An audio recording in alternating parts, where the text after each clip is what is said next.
Welcome back to the DJ Sessions, where we feature the best DJs, producers, and industry professionals from around the world. I'm your host, Darren, and right now I'm sitting in the virtual studios in Seattle, Washington, coming in halfway around the world. Got Nakadia coming in from Berlin, Germany. And how you doing today, Nakadia? First of all, สวัสดีค่ะ Yeah, I'm good. A little bit stressful, but all good. Well, I know you're a busy person, so I thank you so much for taking the time out of your day to talk with us on the DJ Sessions and get to know a little bit more about you. One of the recent things you were just doing, I saw online, you were at Dr. Mott's birthday event in Berlin. Tell us a little bit about how that was. Yeah, I know Dr. Motter like 2002 that I played in Blur Parade the first time. No, I'm not playing, but I'm here in Berlin for the first time, and I know his name and like wow, my dream. I want to play a Blur Parade, but then I never get have a chance to get close or get to know him until COVID time. That we have a chance to meet each other in person, and he read my book, and then from that on, like he really liked my story, and we get well together, and then he invited me for his birthday party. That's what I already request like a year before, and finally it happened last weekend. So that's really amazing. Motto is amazing person, amazing artist. So wow, the like 5,000 people open air party, perfect temperature, like not hot and not cold, like amazing. You're making me jealous because the weather here isn't that great in Seattle all the time. It is beautiful. And sometimes we get some good outdoor parties, but we only get about 4 months out of the year where we can really do something outdoors.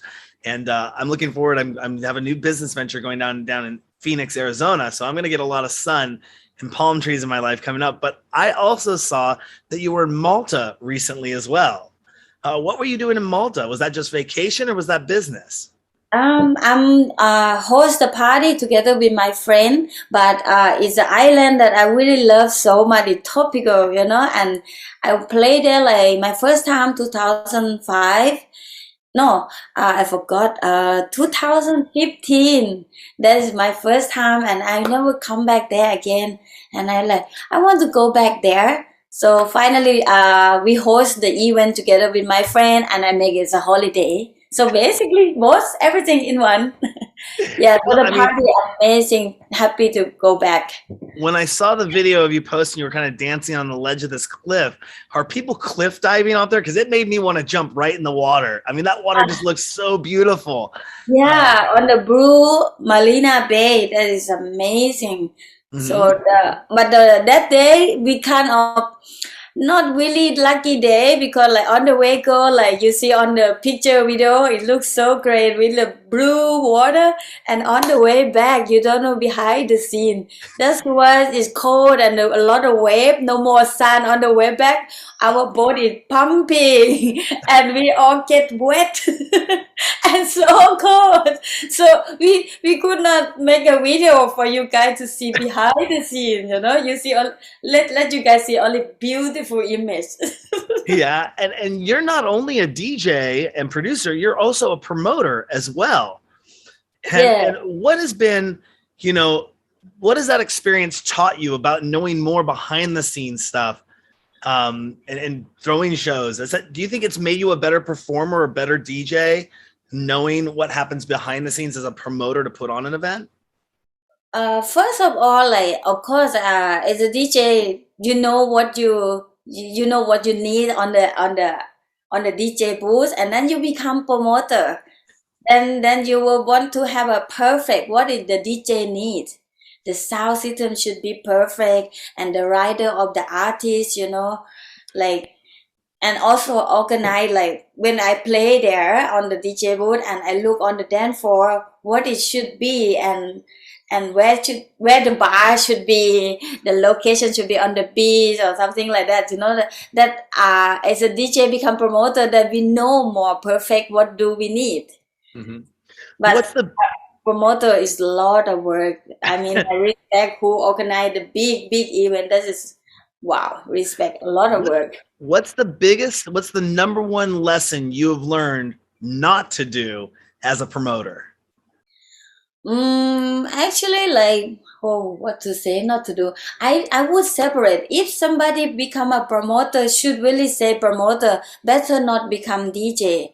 Like for me, I want to go full time as a DJ. So I promote, do a party sometime because it's a lot of work to better separate. So I suggest the promoter should not become a DJ. That's why I don't DJ after 13 years of doing this show. I, I, la- Okay. I, I produce the show. I do the video. I do the technical, the social media, the marketing, all that stuff. And I let the DJs just come and play. I've never learned how to DJ in 30 years of being in this industry. And I don't think I'm ever going to really learn how to DJ because I think there's so many other people out there that would do a better job of it than I would. So I let them do their job and I do my job. Yeah. Now, you've played on 5 different continents around the world. What has your experience been like seeing the rise of electronic dance music in the US or North America as opposed to in Europe or overseas in the East? I hope I understand right. You is that a like different area, right, Mm-hmm. for the music? So for me, I see for a long way in South America before they like more like tech house, melodic, more softer music. But nowadays, with the social media, so they see the world like in Europe here, a lot of hard techno going on, and suddenly hard techno in South America, they are Latino. They want to check them ass, but suddenly they like, "Wah," like it's something totally different. And also America, you guys also like electronic music, like it's a techno scene also like really grow right now. And in Asia, we have the scene, the electronic underground music. We have the scene there, very small, but always there. And you helped kind of pioneer that into fruition, into existence, right? You helped make that In Asia, in Asia. Yeah. yeah, because I really quite early from beginning, like 20 year I DJ on the vinyl. For example, like in Thailand, they don't know club DJ. Mostly the DJ they are resident. Everyone on their own club. They don't move around to different city. And me, the first artist that go to play different places and going to international different continental. And the Thai people ask me like, what is that? What you doing? DJ, what radio are you? That what they can imagine about radio DJ. So, and then when we come talking about the clubbing, when I play in the club, really small club that is the beginning, like fit in 100 people that listen to techno. So I build the scene step by step, like from 100, and then we getting more and more people. And yeah, nowadays we have like 5,000 or people on the dance floor. Yeah. I'm still, it's on my list to make it over to Bangkok this year. Or maybe even the early part of next year. We're super excited. We're going to be launching a label, and one of the people that helps us launch the label has a very big presence in Okay. Bangkok. So we're thinking about doing the label release party in Bangkok, which will just be amazing. What was the biggest break or the biggest thing that launched your DJ career? Like what? Like what big breakthrough? Like where Like, I yeah, go? when you knew you weren't playing the small clubs anymore. Now you're playing to 5,000 people. But what changed to help launch your career? What's the biggest pivotal point For that me, helped launch your for career? me, my career is always step by step every year. I don't really feel like big breakthrough because I build the fan from club to club, the city to city, So every year my career is always up from play from the club and then I play in the festival, and from the smaller club I play bigger club, or from the small festival I play bigger. But big breakthrough, no, I thought like I played Tomorrowland, that is the big breakthrough, but also not really because I also can, because some areas some people don't know me, for example. So I don't know how to say big breakthrough. But do you prefer smaller clubs or do you prefer bigger festivals? Which do you like more? For my personal to play, I want to have fun. I want to smile. I like the smaller place in the club. Like I like the people surround. I can feel the dance floor. I like to have my friends around me, but just not talk with me while I'm playing. That's what my feeling. I like it. But of course, for the image, for the picture, like you are on the big main stage, like wow, that is a good picture. But I don't know, some artists that might enjoy that to be on the big stage. Mhm. Do you become a different person when you get on stage? Or is there a character that you put on, or are you just the same person on stage and off stage? I am always the same. People can really see me, even like on social, on the front of social, or they know me in person. I am completely the same. And when I go perform, it depends how my mood. It depends how alcohol, how much I drink. Yeah. So yeah, it's just me because I cannot pretend to be different. Hey, I'm got to perform. I have to do some show. No, I'm not do some show. I just do. I'm crazy person. I just do what I want to do. What But is if your I bored, people can really see that I'm bored. Or sometimes it's not a good night. People can really see my face. So I cannot really pretending. what is your drink of choice before you go on stage? The drink. Yeah, what do you like to So drink? I like to have some soft drink like wine, prosecco, champagne, a glass, one glass, and after I play sip by sip, but try to not have a big sip or the beer because I don't want to run to the toilet. Is champagne on your rider? Yeah, yes, but I also have prosecco, anything. I mean, I'm not really Prosecco. focused like, yeah, have to be champagne. Mhm. Yeah, What I what's feel like a little bit arrogant, like oh champagne. But I can also drink prosecco, even the German cheap prosecco, like €2. I Also, I can get drunk from half a glass. we're headed over to ADE later this year. We're really excited to be a part of that. And I keep having people tell me you can get like a whole case of beer for like €6. And Oh, you like are from America and Europe is cheaper than you guys. Especially also in Berlin, you can drink a lot here. Really cheap price here beer. mhm. What's the worst thing that's ever happened to you on stage? The worst thing, what do I have? What? I don't remember. Wait, what was the worst thing? I don't really remember the worst thing, but I remember some night that I'm not after I perform, I just enjoy dancing with people. But somehow I have to step on the table, but the table have only one the leg in the middle, and I didn't know, and I stepped wrong, and then push, I fall down, and everybody watching me, and I go up very confident. What's going on? What's going on? I saw the star. But I still laugh at myself. And the next day, ow, my leg, my butt really blew. Do you think dance music sounds better at night? I don't think so. It can be day and night. It doesn't matter. It depends. It's the right moment. How do you feel? Hmm. And you also we were talking a little bit before the show, before we started, that you have an autobiography that came out, Positive Energy, Becoming Nakida. What Nakadia. inspired you to write a book? Because I have movie interesting, and I also want to share my story. The city where I come from is like I grew up with no electricity, really poor, but we are happy.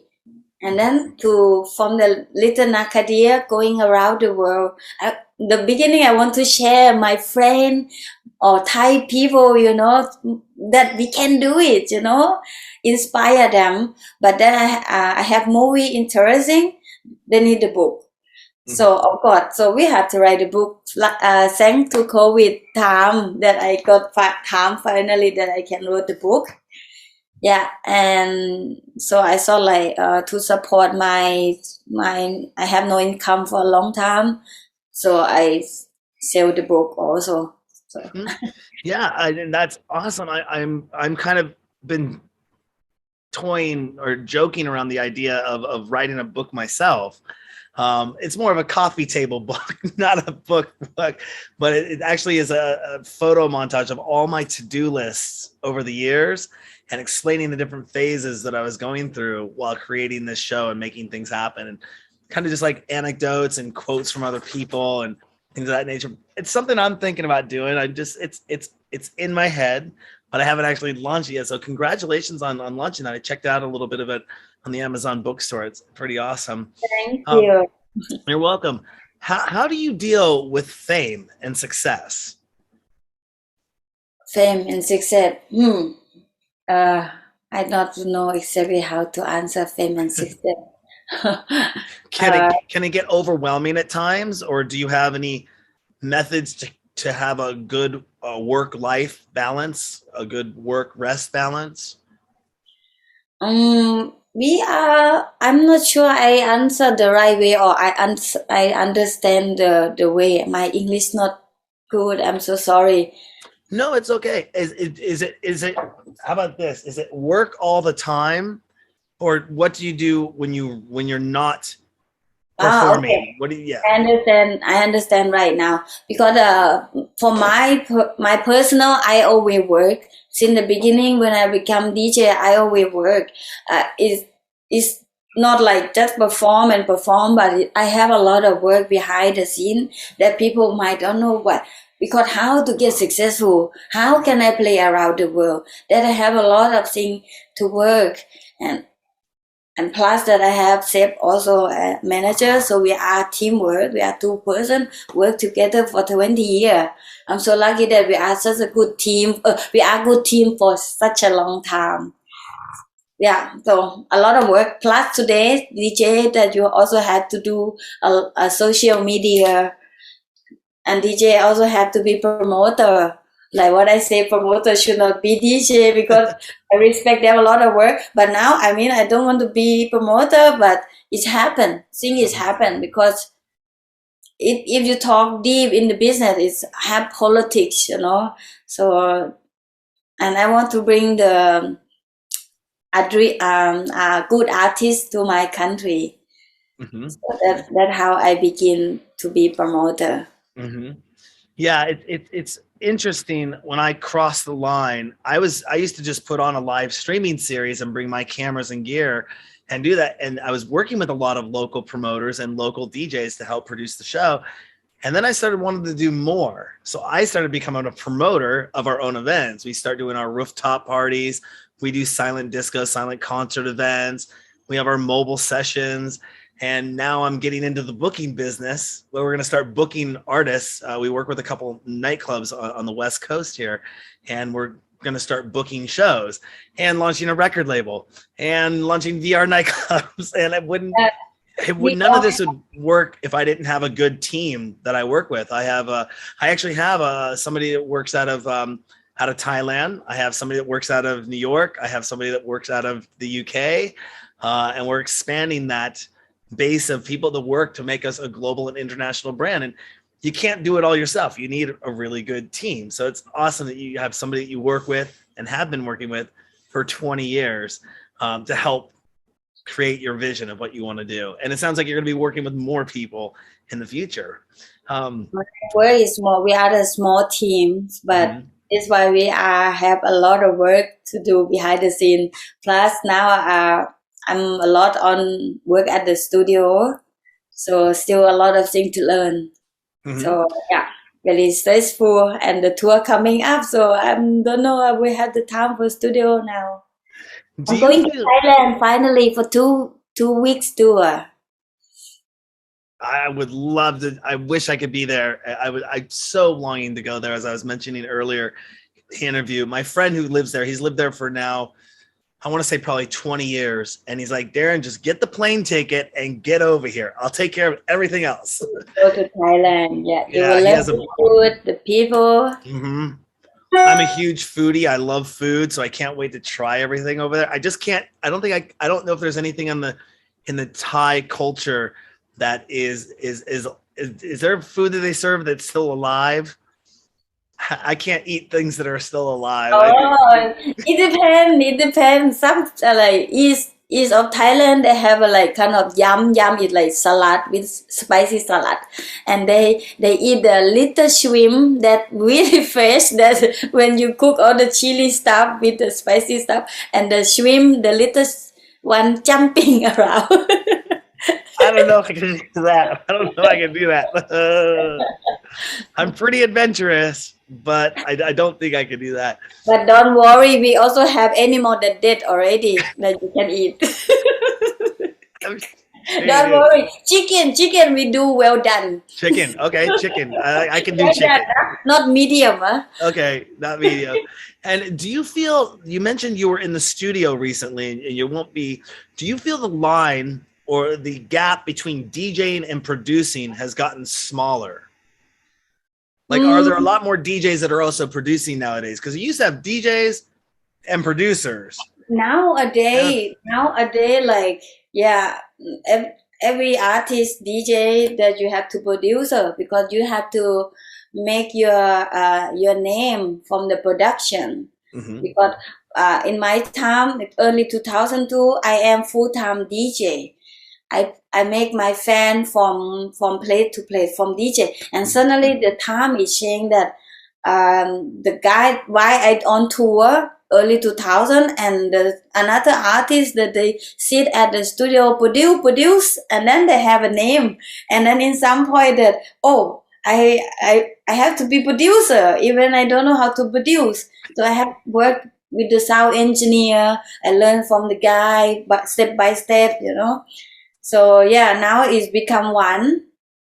But for me, for my personal thinking, some people really good is a production, but they are not a good performer or good DJ. Or some really good DJ, but they are not good as the producer.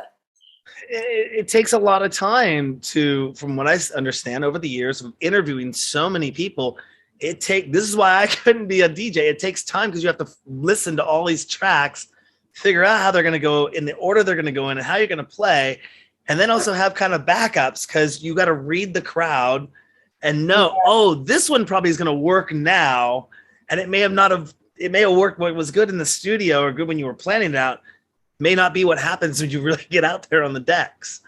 And but some people have talent that's just amazing. They can just come and rock it, and they're also good at the studio. Mm-hmm. Yeah. What's the most important tip or thing you could share about becoming a producer that would help people out?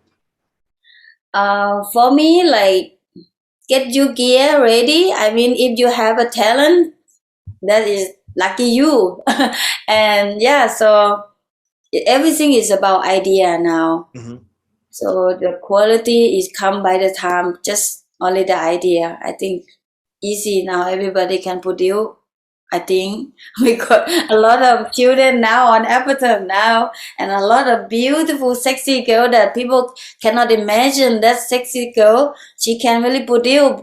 People cannot imagine, but she is, So doesn't matter how the look of people, but people really can produce now. But important is about idea.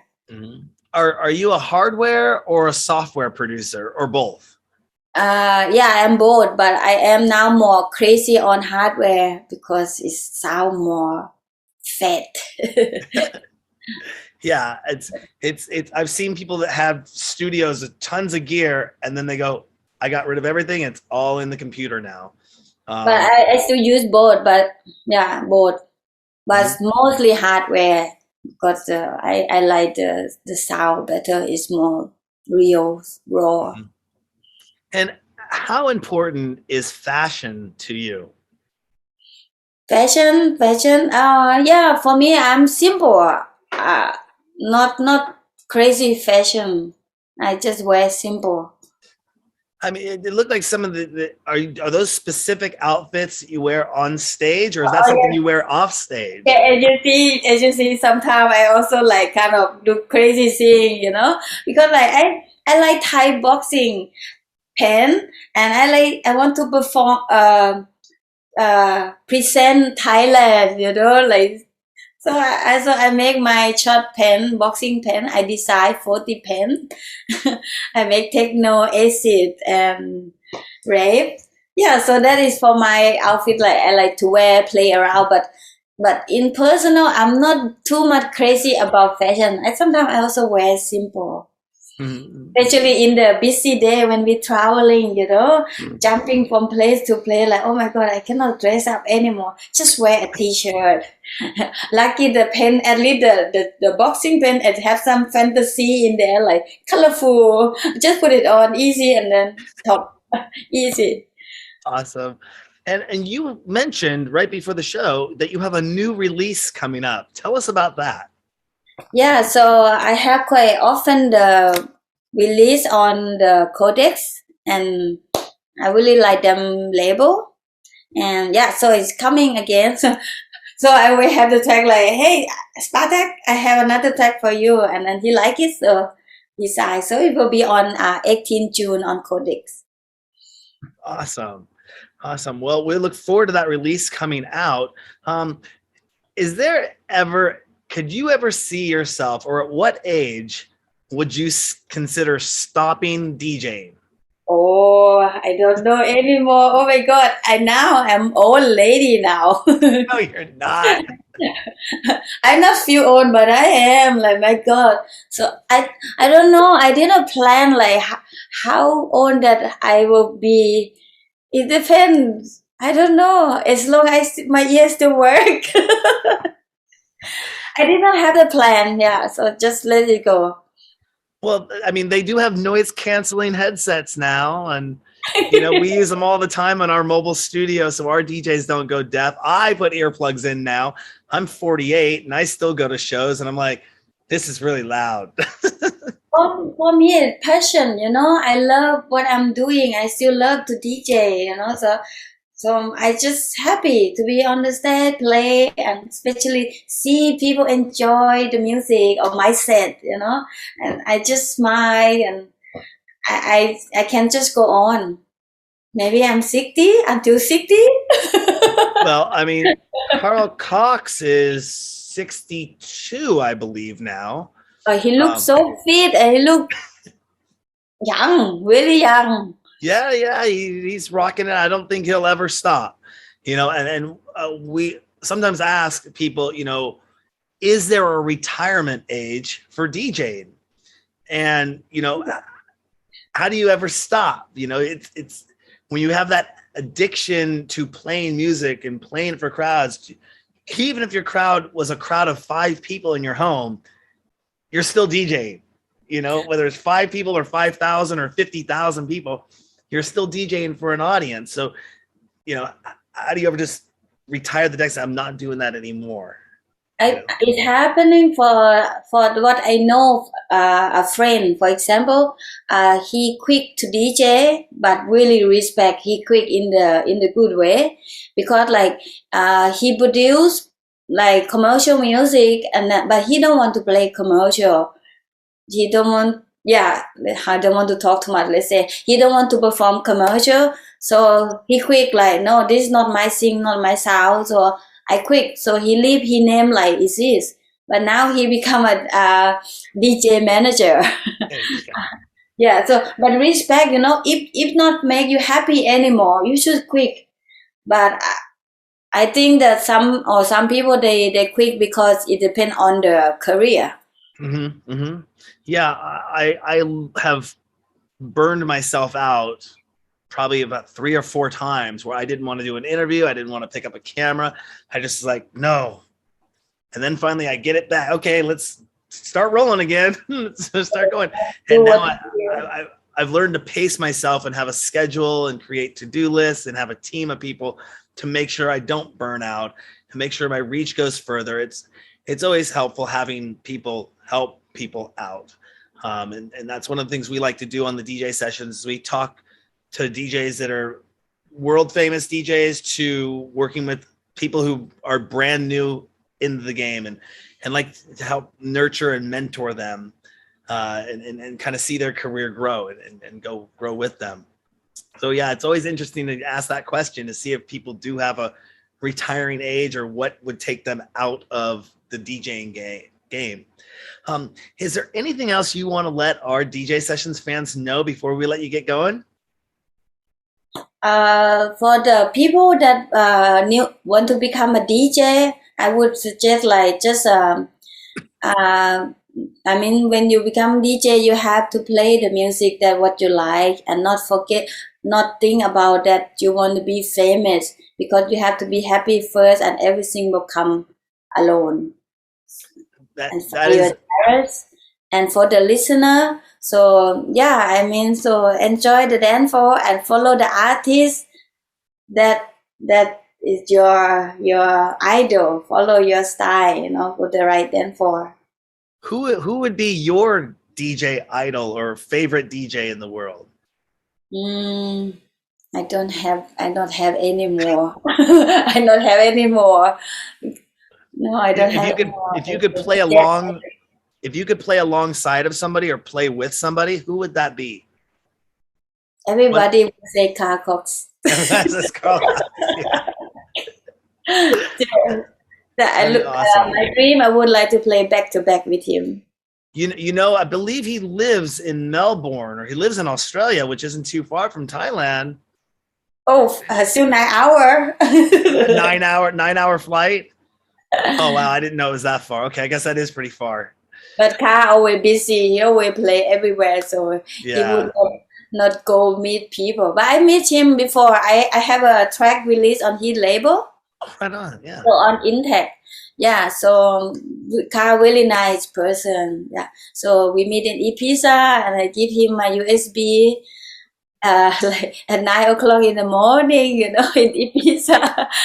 Lucky USB still with me.